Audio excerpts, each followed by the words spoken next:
J'écris le dernier run de John Cena. Cena arrive au premier Raw sur Netflix pour s'annoncer dans le Royal Rumble. Il fait une bonne perf et élimine Bron Breakker, mais perd le match. Lors de Elimination Chamber, un gros match a lieu, mais il se fait attaquer par Bron Breakker qui n'est même pas dans le match, et il cause son élimination. Cena et Breakker vont s'affronter à WrestleMania. 20 ans après avoir remporté son premier titre mondial, il va aller chercher le seul titre qu'il n'a pas eu. Son dernier WrestleMania face à Breakker qui lui fait son premier WrestleMania. Victoire de John Cena et il fait des Open Challenge comme à l'époque. The Miz le challenge pour Backlash. Cena dit qu'il rend le titre prestigieux, mais c'est lui qui l'a fait. Il veut être un 9 fois champion intercontinental. Malheureusement pour lui, John Cena le bat. Mais après le match, Drew McIntyre attaque le champion. À Clash at the Castle, Drew McIntyre bat John Cena et remporte le titre intercontinental. Rollins confronte Cena. Il a besoin de se confronter à lui pour voir qui est le meilleur. Donc lors de King and Queen of the Ring, Seth Rollins bat John Cena. Cena voit qu'il vieillit et enchaîne les défaites. Alors il annonce sa retraite. CM Punk, le champion du monde, l'interrompt. Il ne veut pas le voir abandonner. Il veut l'affronter une dernière fois. Si Cena gagne un Money in the Bank, il aura le record. Mais si Punk gagne, Cena prendra sa retraite. Et enfin,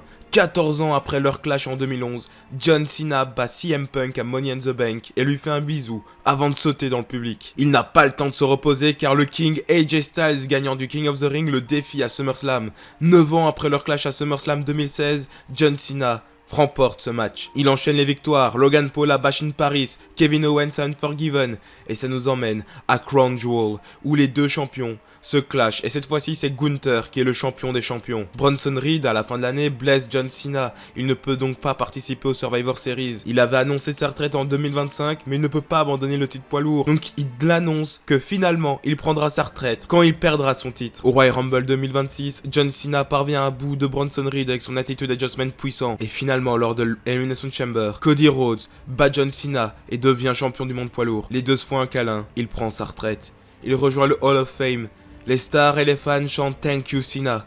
Sauf que là, arrive Randy Orton. Orton dit qu'il voulait être le dernier adversaire de Cena. Il demande un one more match à John Cena lors de WrestleMania 42. Et il augmente les enjeux. S'il perd, alors il ne pourra plus jamais avoir de match pour le titre mondial et donc ne jamais battre le record de Cena. Et à la fin du match, Orton relève Cena et lui dit I love you brother et lui fait un RKO avant de le battre pour son dernier match. John Cena prend finalement sa retraite en 2026.